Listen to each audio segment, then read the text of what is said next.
Hello guys and welcome to the PiG Daily episode number 8. It is the 24th. It's the 24th of May 2016 today, and we have quite an interesting episode today. We are going to be looking at Guru vs Showtime, the weirdest game out of DreamHack Tours, the game which was universally kind of criticized but also laughed about and enjoyed by a lot of viewers. And it's definitely a game which I think is worth doing because it shows such a different way of playing StarCraft to what we're used to seeing, and especially at such a high level. And what you've got to remember is Showtime was the eventual champion of the tournament. He absolutely crushed it. And yet here, back in the round of 16, Guru actually almost took him down with a 2-3 scoreline. So this game is just wild. It's out there. Let's dive on into game and actually take a look at what went down. So there we go. So I think one of the most interesting things, and I'll start up but just by fast forwarding through this style. Actually, you know what? We'll walk you through the same way Captain Day 9 used to, where we just kind of show you the style because I know some of you would have missed this game. Basically, we're just going to show you the broad strokes. Basically, we see Guru open up with a very standard opening, a hatch gas pool, does some pretty typical stuff. We can even zoom out since we're watching on such a fast speed.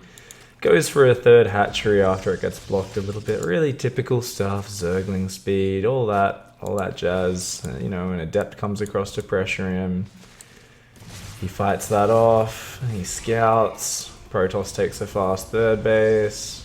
Really typical economy versus economy game. So through the early game, that's not what I'm interested in because you guys have seen it 100 times before. Open up literally any pro ZvP, you're going to see a very similar opening to this game.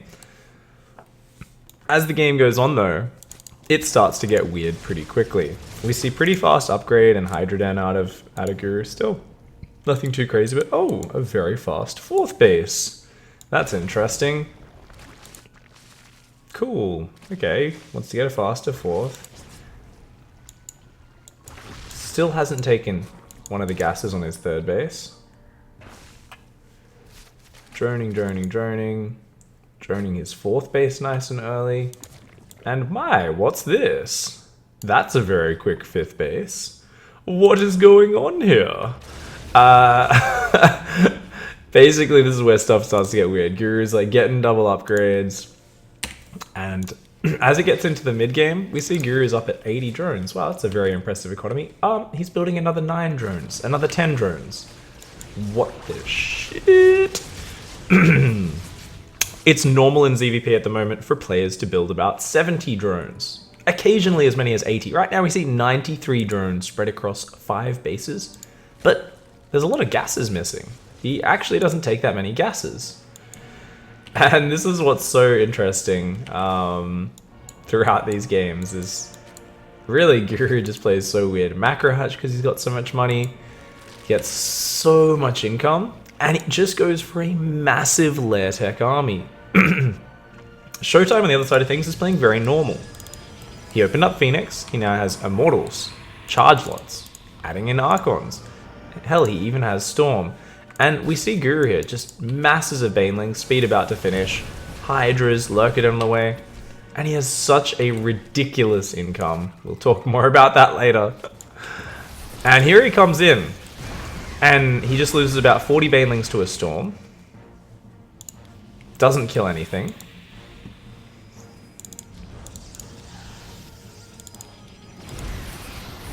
And this kind of continues. Throws some more Banelings in, they all get killed. Starts harassing from multiple angles. It's all getting killed. Fast forward, fast forward, fast forward. Runs more Banelings in. They manage to activate Immortal Shields. Kills one Immortal there for a 100 supply Zerg army. The units lost tab at this point is triple units lost for Zerg. And at this point, every single person watching, and even after the game, was saying, this is the stupidest thing we've ever seen. It's a horrible style. This will never work. It's really dumb. What a gamble. However, let's keep watching from here. Keep fast forwarding. So Okay, Guru, you know, picks up an immortal there. You know, he's still got this army down here. He's trying to harass, be annoying. Oh, some Zerglings getting on the third base. That's okay. That's kind of nice. Kills some probes there. Still fighting in the middle of the map. Still hasn't managed to do anything to the core of Showtime's army. But he's got so much bank still. He's got crazy upgrades on the way. His Zerglings are actually having so many, he can overwhelm Archons and Chargelots and focus down a Nexus. Oh, what? More Zerglings coming in? More Zerglings? And yet his bank is still 3,000 minerals?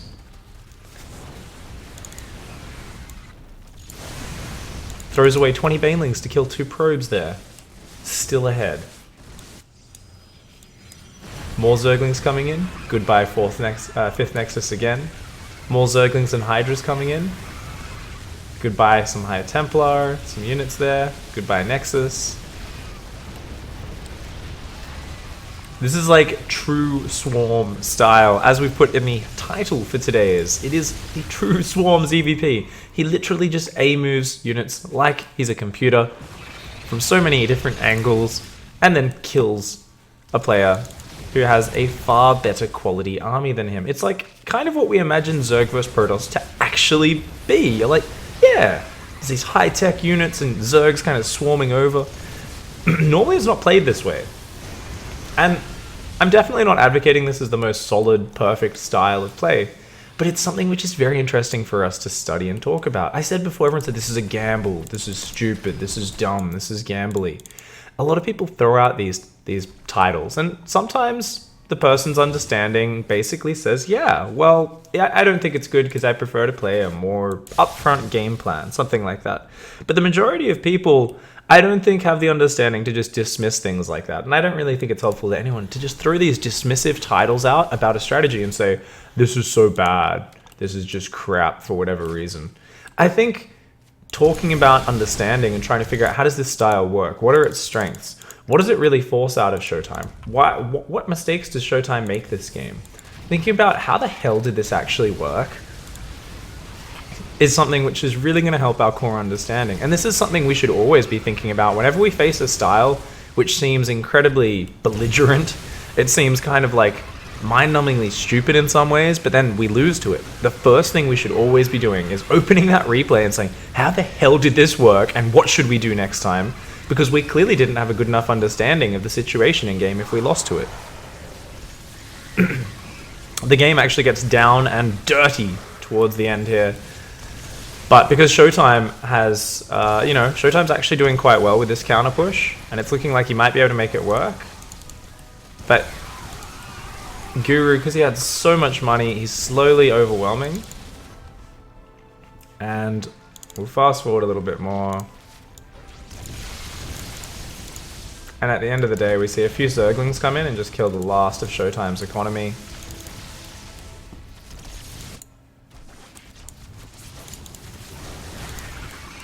Oh, no, we see another recall there, but eventually Showtime's really crappy, kind of fractured economy, yeah, will get taken out by a Zergling run by.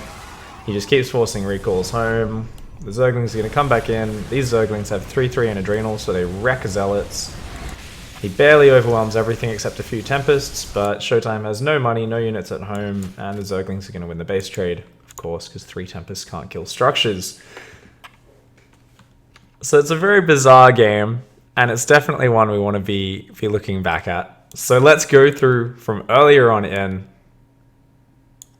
and let's actually talk about it now in terms of the theory. We've seen what happens in the game in terms of the broad strokes. Let's take a look, and I'm just going to put it on Guru's cam while we preface this. So is actually something I keep saying way too much in the day. I'm going to try and work on getting rid of that, guys. Moving on, see, I can use other words and phrases instead. Moving on, what are the key components of Guru's style? The key components are he uses a very different economic and tech choice model in his matchup. Notice he never really tries to use Hive units. He only uses it for upgrades. He's all about Hydras, Zerglings, Banelings, Lurkers. Very fast-paced, not the most expensive unit composition. And Lurkers and Hydras are pretty expensive, but the vast majority of the focus is just on Zerglings. Insane numbers of Zerglings. And that's why, of course, Guru plays with very little gas. That's his very different economic choice. His tech is not as high, but his gas is not as high. However, he also has a super high drone count. So even though his economy gets built very high, because his overall economy does, it's more his mineral economy rather than his gas economy, which is a very interesting adjustment, which allows him to be quite wasteful with his units and just replenish over and over and over again with that huge income that he has. And that creates a very interesting situation here. He also has an incredibly mobile army. So that's something we need to keep in mind as well. Now, in terms of that criticism, of course, people say, oh, it's silly, it's gambly. And I do want to preface this whole, deep analysis we're about to go into by saying, I do think Showtime, if he played differently, could have won this game. I do think any player playing perfectly will always beat this style 100% of the time. Fortunately for Guru and any other Zerg wanting to do a style like this, no one's ever played a game of StarCraft. It's like the urban friggin' legend, man, urban myth. It's one of these things, everyone talks about the perfect game of StarCraft. We like to say when a player really impresses us, he was playing just perfectly. But it's not true. StarCraft is such a hard game. It has such a high skill ceiling. I can guarantee you that no one has ever played a perfect game. And that is exactly why styles like this are so strong.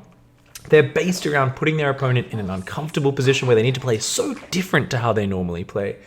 And if they make the smallest mistakes, suddenly, bam, they're capitalized upon. On the other hand, Guru, with the huge amount of income he builds in these games, he actually gives himself room for error. What we saw, remember we were speeding through that replay, we saw like 40 Banelings run into Storm, another 40 Banelings run into Storm, another 40 Banelings run into Storm, Zerglings run into Cannons to their death, run into Archons to their death. And despite all those losses being horrible trades for Guru, he came back and won the game, just with Showtime being, slightly out of position 1 or 2 times. So it's definitely a style where we can see that this can actually work even against the champion here of WCS Spring Championship at DreamHack Tours. So I think if you were doing something like this and you're in Diamond League, if you're in Master League even, if you're in Gold or Plat or wherever, if you start to move more in this direction of play, I can see it working even better because such a volatile, fast-paced style, which requires the opponent to play so specifically against it, hey, that's going to work out really well, right?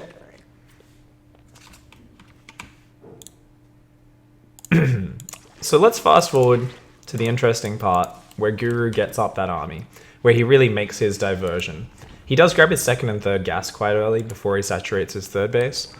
But other than that, he does not grab his gases very early at all.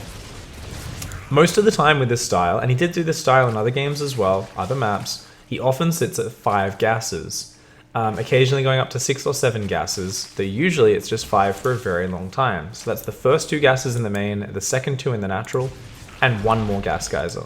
It's not a lot of gas income overall, but as we said, fast 4th base, fast 5th base, and just a crazy amount of drones overall. Exceptionally powerful and surprising style.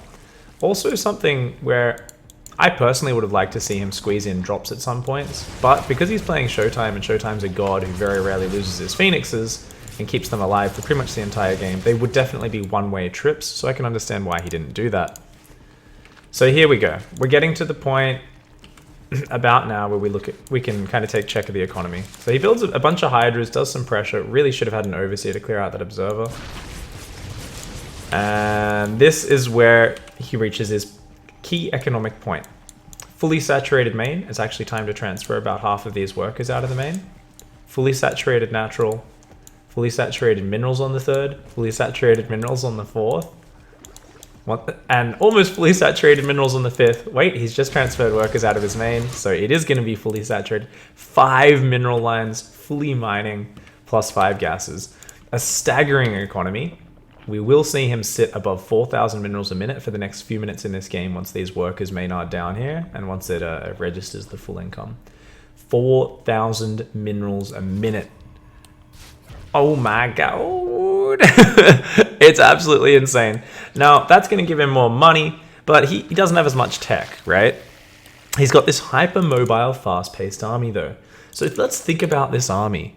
It's the fastest damage output of any mid-game composition. I'm going to go out and say that. Pretty much anything with banelings is usually the fastest damage output, right? If the unit just blows up and instantly deals the damage. The problem is, it's weak to splash. It's not that strong in a front-on engagement. But let's imagine, this army looks so powerful. But if this army moved into the middle of the map at all, say it was here, and we suddenly had Zerg coming in from multiple angles around it, how the hell are you going to defend that? You're not going to be able to do an entire ring of force fields around your army. You're not going to be able to storm every single direction. And that's the real threat of this army. Even if he's got so many more drones, because it's so hard hitting, such good damage output, and these units just, even though they're light, if they can get the surface area, if they can come in from multiple angles, they can absolutely crush it. So Showtime, even here, when he first really recognizes exactly what he's going up against, and he goes, whoa, okay, Mass Hydra Baneling. And normally you think of this as a sharp timing attack. And the thing is, normally Protoss says, look, I've just got to sit back, defend, make Archons, I'll be fine. Especially because I've got Storm. Yeah, we'll be right. But in this case, Guru can replenish this army over and over and over again. So it kind of pins Showtime back a little bit. Keep in mind, these units are all light. None of them take bonus damage from the core of the Protoss army, these Immortals. So the Immortals, while they don't die that fast, they're really not powerful here. And that's a very interesting part of this whole situation is whenever a fight starts, the fronting Zerglings and Banelings are going to crash into the Immortals, set off their shields very early. So by the time the Hydras and the rest of the Ling Bane comes in, the Immortal shields, they're just not as useful. The Immortal damage output is just not as much. Charge lots are going to become almost useless with so many Banelings constantly being put in this composition. So even though Showtime has a few High Templar and Archons, these units which really do hard counter the composition of Guru, that's only a few units. The rest of the army is actually not very effective here, and yet the rest of that army is the core of what most Protoss players build a lot of the time.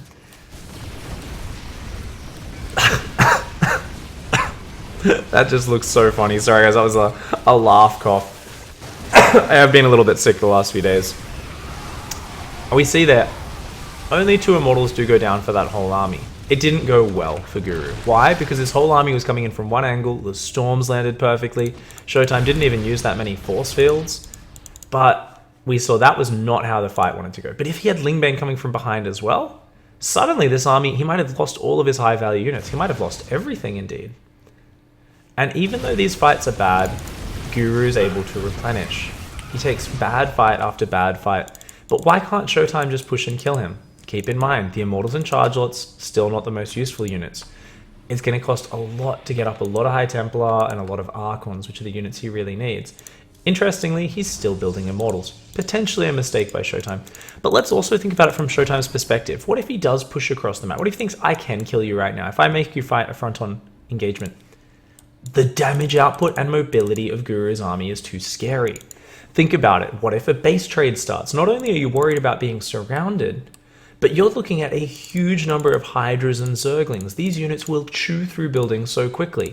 Whereas your army really relies on staying in a ball. It's a lot slower moving. Yes, it's got great damage output, but it's just not as powerful in a base trade as Hydraling Bane is.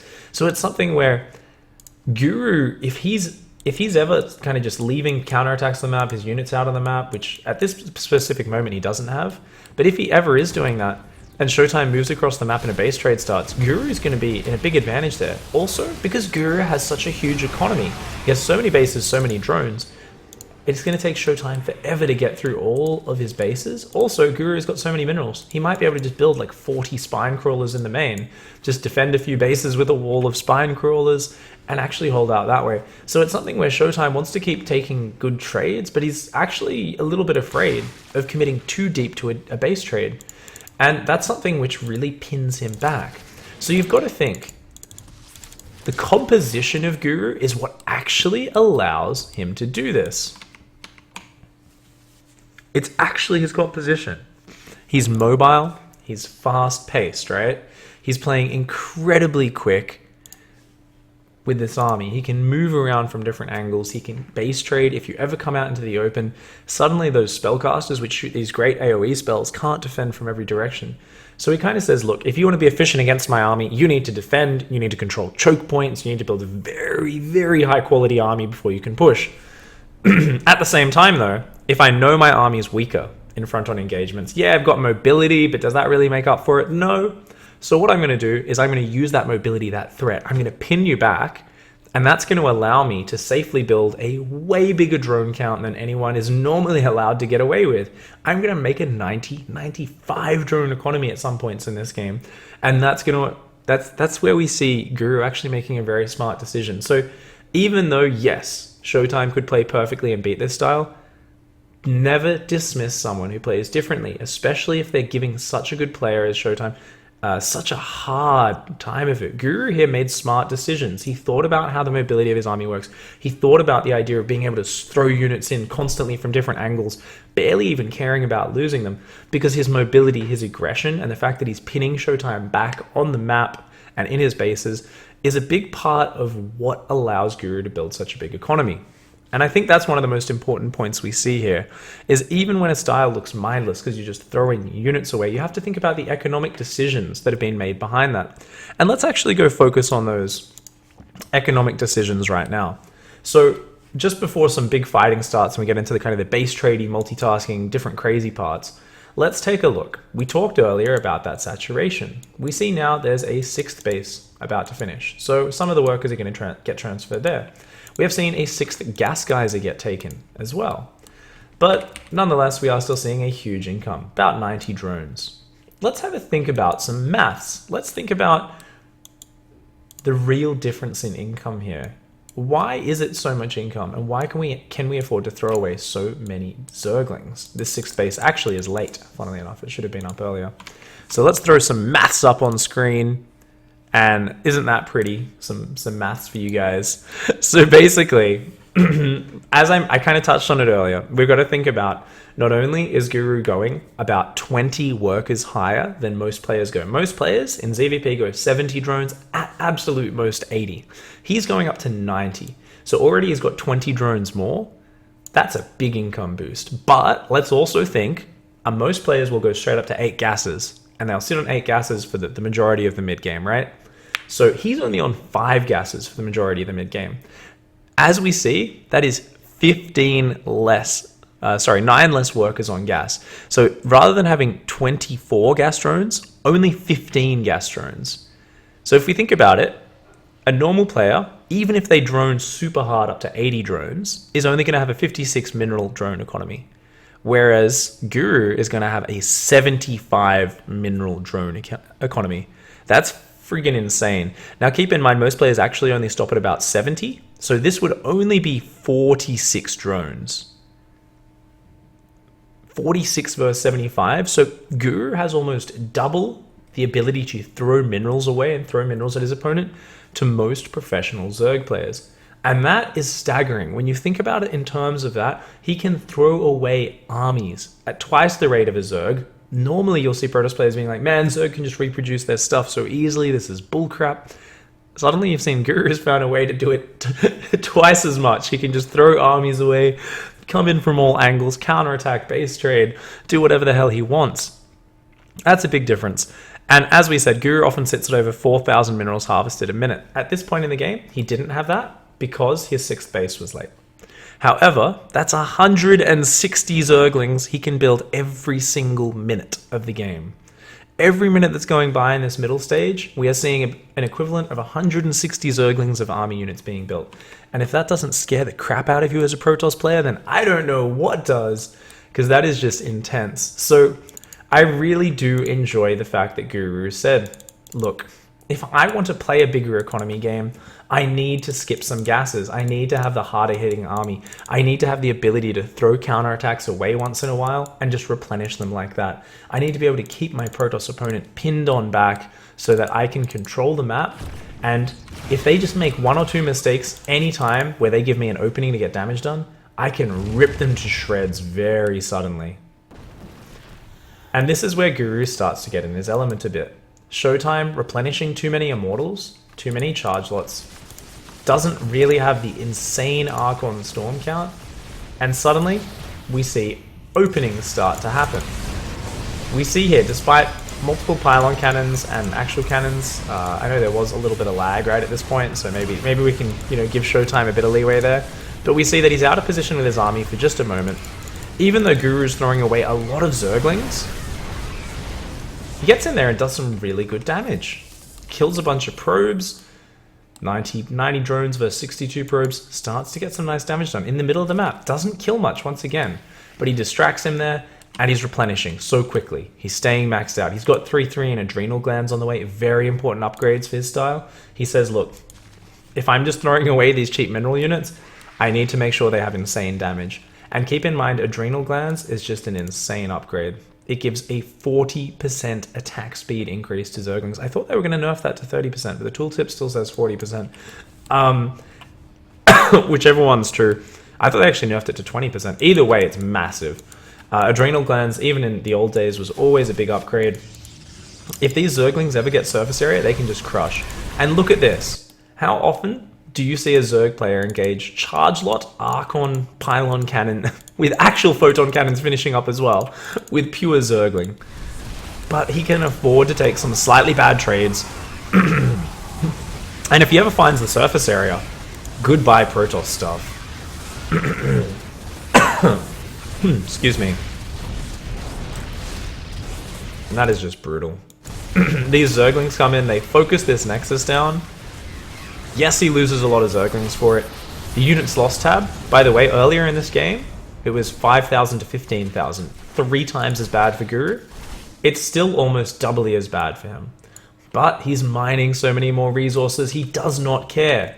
And every little bit, he knocks Showtime down. Every bit of damage is 10 times harder for Showtime to recover than it would be for Guru to recover to the same damage. He can afford to throw these Zerglings away. What does he get out of this attack? A probe. A single probe for about 20 Zerglings. But he pulls him out of position, comes back in, snipes down the pylon on the new Nexus. Guru here starts to really swarm.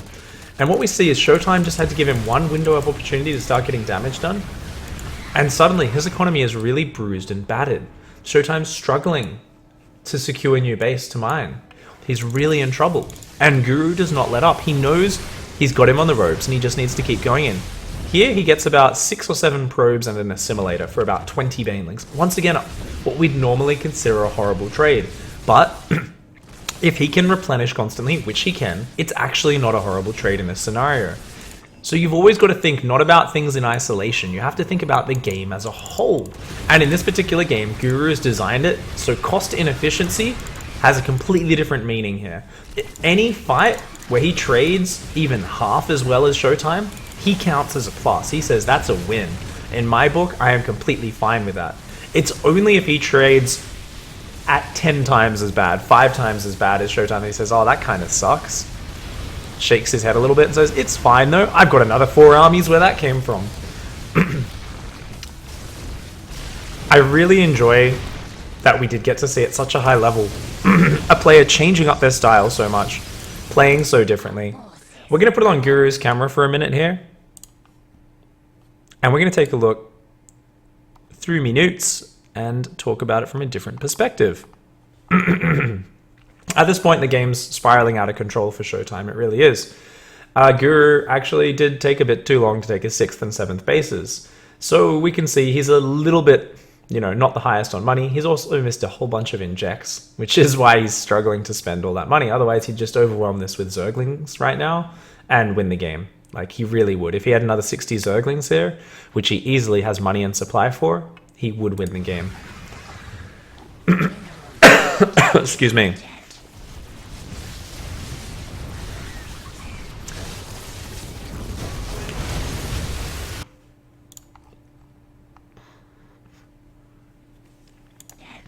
So why was this so difficult for Showtime to play Verse? What made it so awkward? We already touched on all these issues, but let's think of a few different things. Number one, it's outside of the meta. Let's swap to Showtime's view. Let's think about, what he's trying to do here with just a very small army, his economy's in shambles. It's outside the meta. He's so used to playing against just Hydra lurker pushers with lots of gas.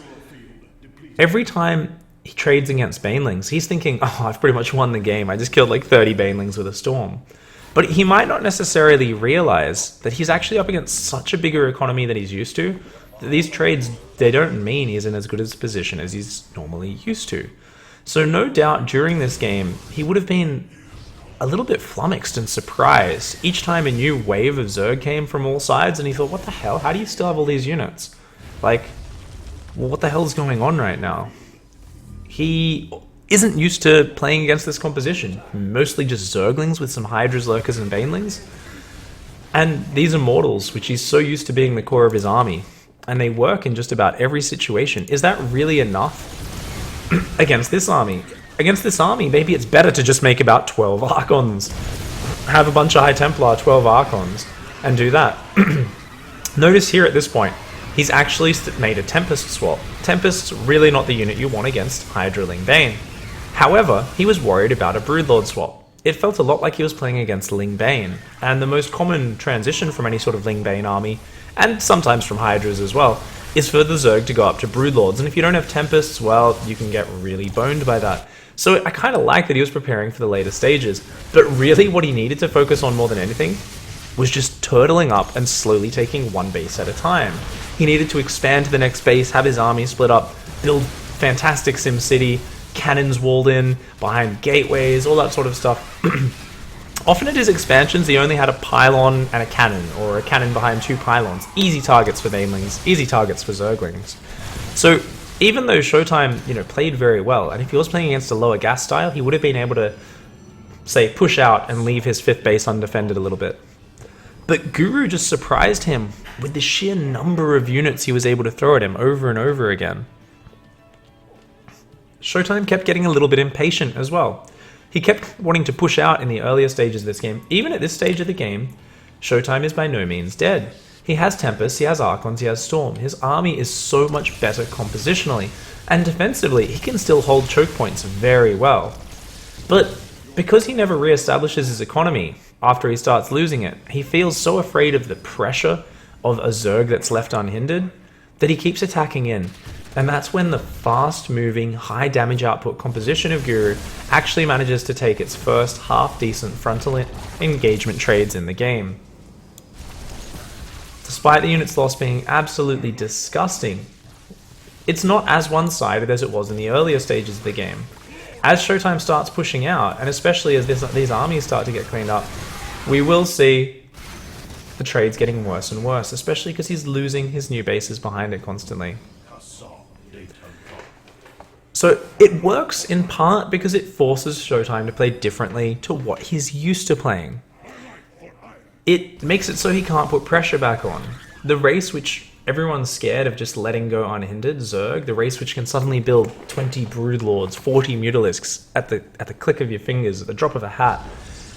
This is the same race which we now see here saying, I'm never going to build those units. But you damn well better be worried about it. And Showtime is worried about it. My god. My throat. Sorry guys. Showtime is actually very worried about it here. Incredibly so.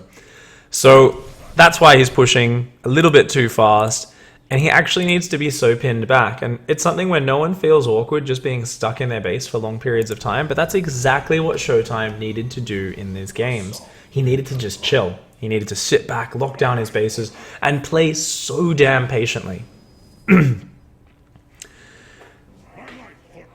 So keep in mind the economy as well. Even if Showtime pushes and takes a good trade, it has to be an exceptional trade.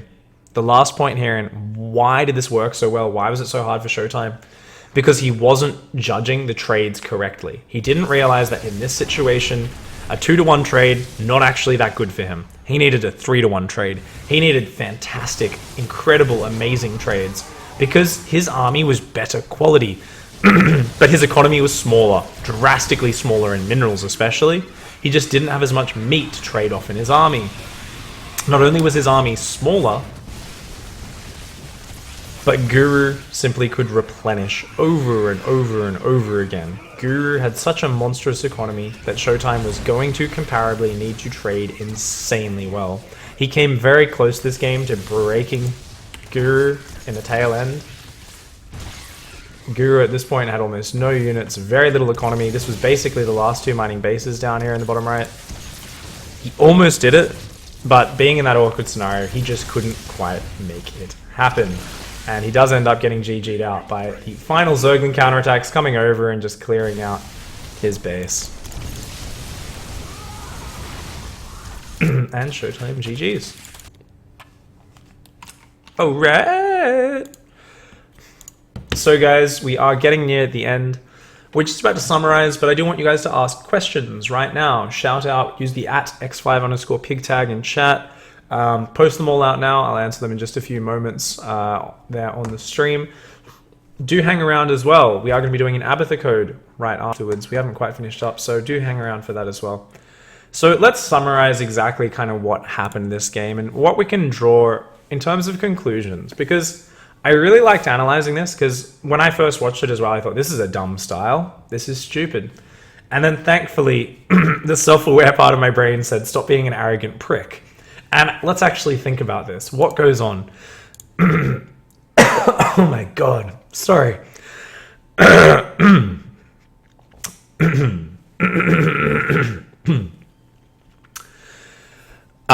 So overall, let's think about it. Showtime played pretty crisp, right? Mid-game, just cleaned up armies. He was in a great position. But at a point, he left just one or two few opportunities for Guru to get damage in. And that's all he needed. The power of mass Zergling styles is that the moment you get them in, nothing kills a worker line faster. You might be like, oh, Storm or Arc. No, nothing kills it faster than having 30 cracklings in a mineral line. Even if they're not cracklings, those units will disappear so damn quickly. So Guru's style, it's like a glass cannon sort of army. These Zerglings, these Hydras, yes, they deal huge damage. They're very fragile, but they can attack so mobile from so many different angles that it really abuses the kind of defensive death ball of Showtime. If Showtime isn't always well positioned, he can suddenly take a lot of damage. Guru's whole style has allowed him to absorb more damage, throw more fights away, throw more armies away, and just bounce back. Whereas because Showtime's playing a more generic style, if he does let any damage in, if he suddenly loses 20 probes and a Nexus and a few Archons and Zealots, suddenly he's actually like really got to be, he can't take any bad fights for a while. He's got to be so careful. So it really forces this very different play style. It allows Guru to play this very swarmy, just keep attacking from all sides, and if you find the opportunity, you can just win the game like that. Also, what should Showtime have done differently? We talked a little bit, but just to go in points, think about it. He just needed to defend his bases really well. He just needed to defend. Lock down his bases, wall them off, DT warp-ins defensively, more Archons defensively. He needed to scout a little bit more as well. He didn't need to rush to get Broodlords quite as fast because there was, Tempests out, because there was no Broodlords on the way. He kind of went, oh, I really need to get these. He must be following up with Broodlords. But in this particular scenario, if he scouted a bit more, he would have seen that Guru actually never hit 8 gases that game. I think he got up to 6, maybe 7 gases. He had no plan for Broodlords, no plan for Ultras. Also, what about that composition? He kept adding Immortals and Charge Lots even after he saw what Guru was doing. I personally feel like that money should have been spent on Charge Lot counterattacks. A Warp Prism to put some counter pressure on. He let Guru have the whole map, at least force Guru to build a few Mutalisks. Something to shut the Warp Prism down. Have that there, forcing defensive APM, defensive focus out of Guru. I think that would have been really nice and a better way to spend his Zealots, whereas in the main battles, the Zealots just didn't do that much. I think in his main army, he should have adjusted his composition to have a silly amount of High Templar. I'm talking 7, 8 High Templar. Always have 8, 10, 12 active Storms. Keep using Force Field a little bit more. I think he was a little bit light on his Force Field usage in this game. I definitely think he could have used Force Field more to zone out units. And most importantly, just get a silly Archon count. As you get to a big Archon count, you barely even need Force Fields. Get 10 Archons together. Get a really big Archon ball. And I think that would have made his force so much stronger. I think if he did just one of these things a bit better, he definitely could have won this game. He still could have gone Tempests and still won the game if he got more Archons, if he didn't keep replacing the Immortals, if he didn't keep building more Charge Lots, if he put more money into better wall-ins, gateways, blocking off cannons and that sort of stuff.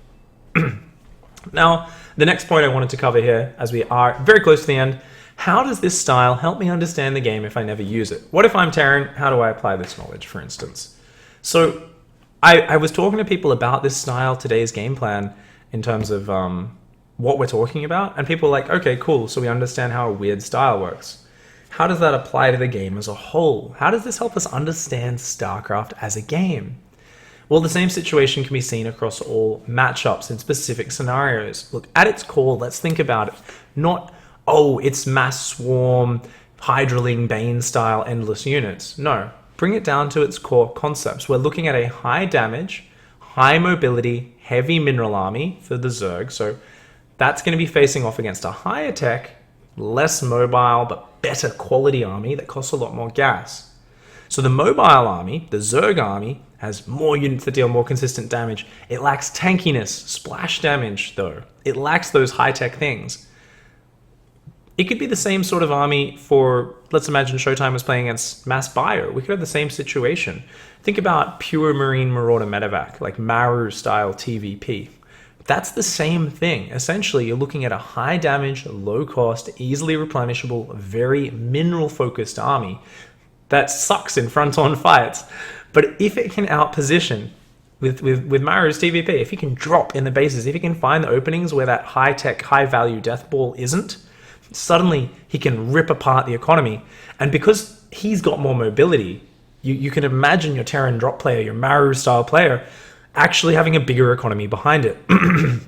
He can freely expand because he's the one exerting pressure. The other guy very often struggles to get on the map because if he does get out there, suddenly drops come in from all sides. Same way in this game, Ling Hydra would have come in from all sides and killed all his buildings, and he would have lost the base trade. So you can apply this to so many situations. Can Protoss play a mineral-heavy style that's very mobile, but lower tech, lower value? Yes, Charge-Lot Archon. Charge-Lot Archon is the exact same thing. And with all these styles, you could technically choose to play more mineral heavy. For instance, Terran playing Bio often just doesn't take all 6 gases. Unless they're going to be adding lots of Liberators and these sort of units, if they stay really Bio focused, as they often would in HOTS, they wouldn't be taking the 6th gas geyser a lot of the time. They'd be staying on 4 or 5 gas for a very long period. You can do this if you want to, even as a Protoss player. You could take a fast 5th, fast 6th base, like go up to your bases really crazy fast, but don't even take the gas on them. And you could play this Charge-Lot Archon style, and technically it could get shut down if your opponent had Widow Mines or Infestors or Broodlords. But all the units that tend to shut down these high mobility, fast damage compositions, they're immobile. They always usually have to fight in a very specific area.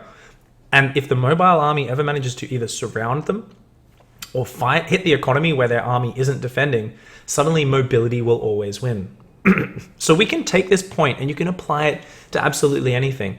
If you're behind in a game, actually playing the same sort of style is a really good way to get back in it. You can say, well, I'm never going to catch up in a front-on engagement, so let's focus more on minerals. Let's focus more on having a big but low-tech army that does a lot of damage. And let's try to always have it out on the map position. So if he comes out, we can surround him and crush his army. Or if he comes out, we can run in and counterattack and base trade. And that's a really good way to change up the pace of the game, to try and force mistakes out of your opponent. Try to force them to step outside of their comfort zone. So that kind of covers the conceptual basis of it all. You've got the kind of dichotomy between the fast-paced army that has to find openings, can throw units away, but over time does get worse and worse in frontal engagements, and the high-tech army, which just needs to defend and slowly work on its composition until it's such a ridiculously good composition against what it's facing that it can just move into any position, even in the middle of the map, and just roll over whatever it's up against. All right, so we're going to answer a few questions to finish off here. Let's go, and thank you for using those at X5 Pig tags. They're the only ones I'm reading. Roange says, Pig, can you only do this strat reactively to a quick third and Phoenix, or is there anything else you can do this against and not just die? Well, Roange, what you've got to remember is in the early stages, Guru opened pretty much the same way a lot of players would open. Very typical opening, very standard. It wasn't until it was Showtime fully established on his third base, mining there a lot, that he went for, oh, I'll get my 4th a little bit sooner. I'll get my 5th a bit sooner than normal. I'll drone those.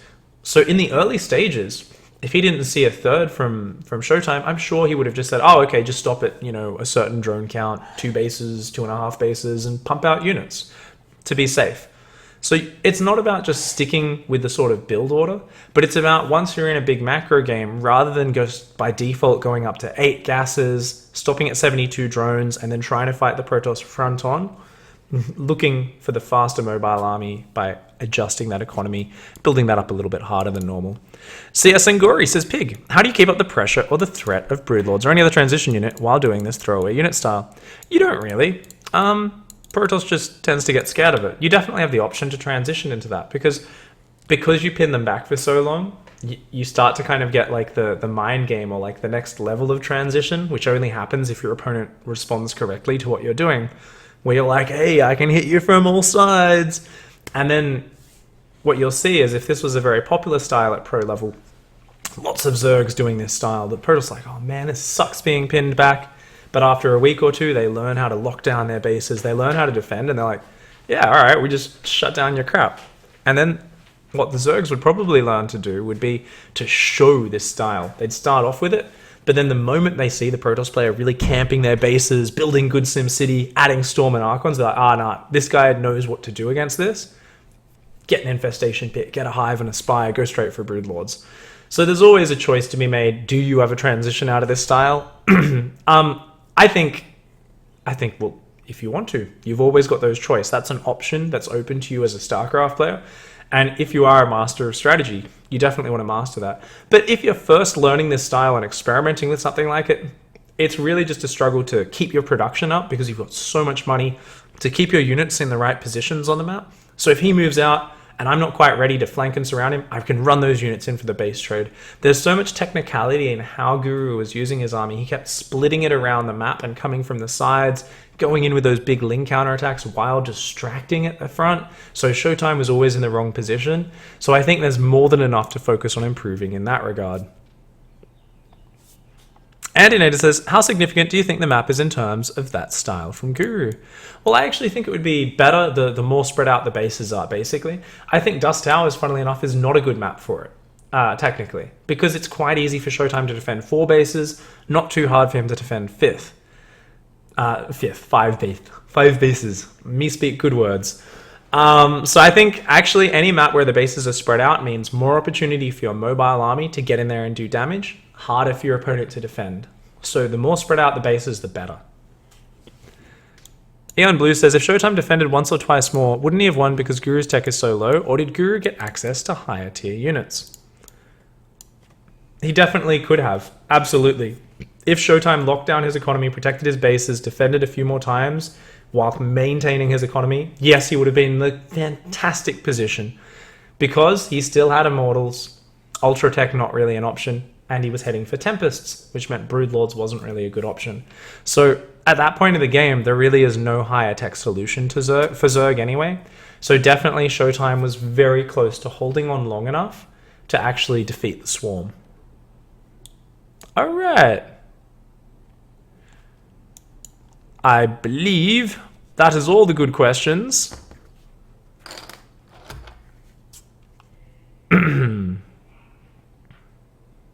One last question from Emperor Landonian to do with my summary towards the end, where he said, how is Charged Archon more mobile against Terran? Charged Archon is an incredibly mobile, hard-hitting army.